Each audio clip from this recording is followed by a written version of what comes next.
কালী পুজো ছট পুজো নিয়ে প্রশাসনিক বৈঠক। গাজল পুলিশ প্রশাসনের উদ্যোগে গাজল ব্লক প্রশাসন ও গাজল পঞ্চায়েত সমিতির সহযোগিতায় গাজল ব্লক ক্যাম্পাসে একটি সভাকক্ষে কালী পুজো ও ছট পুজো নিয়ে একটি প্রশাসনিক বৈঠক অনুষ্ঠিত হয়। এই বৈঠকে উপস্থিত ছিলেন বিডিও সুদীপ্ত বিশ্বাস, গাজল থানার আইসি আশিস কুণ্ডু, মালদা জেলা পরিষদের খাদ্য কর্মাধ্যক্ষ রীতা সিংহ, গাজল পঞ্চায়েত সমিতির সহসভাপতি শিখা মণ্ডল সরকার সহ সমস্ত পঞ্চায়েত সমিতির কর্মাধ্যক্ষ। এই বৈঠকে কালী পুজো নিয়ে সরকারি নিয়মকানুন নিয়ে বিস্তারিত আলোচনা হয়। সকল পুজো কমিটিকে শান্তিপূর্ণভাবে পুজো করার জন্য আহ্বান জানানো হয় এবং সরকারি নিয়ম মেনে সকল পুজো কমিটিকে পুজো করার আহ্বান জানানো হয়।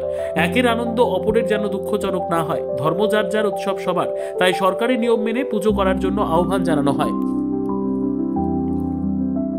আমাদের ব্লকে আমাদের ব্লক প্রশাসন, পুলিশ প্রশাসন, পঞ্চায়েত সমিতি সকলের পক্ষ থেকে এবং আমাদের যারা দীপাবলি, কালী পুজো, ছট পুজো করে যেসব ক্লাব, যেসব সংস্থা, তাদের সকলকে নিয়ে একটা কোঅর্ডিনেশন মিটিং।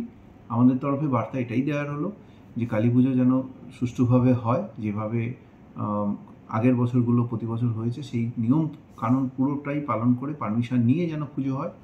এছাড়া আমরা জানি সকলে শব্দবাজির ক্ষেত্রে একটা নিষেধাজ্ঞা রয়েছে, সেটা কোনোভাবেই অ্যালাউ করা যাবে না।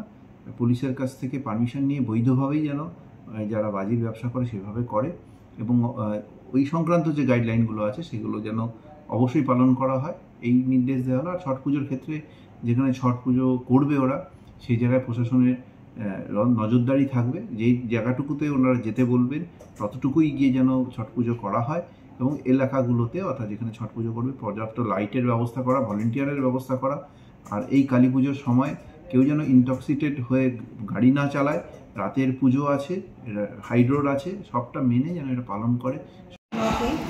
পুলিশ প্রশাসনের উদ্যোগে গাজল ব্লক ও পঞ্চায়েত সমিতির ব্যবস্থাপনায় একটি মিটিং অনুষ্ঠিত হলো আসন্ন কালী পুজো ও ছট পুজো নিয়ে, যাতে কালী পুজো ও ছট পুজো শান্তিপূর্ণভাবে হয়। ব্যুরো রিপোর্ট, উত্তর বাংলা সংবাদ।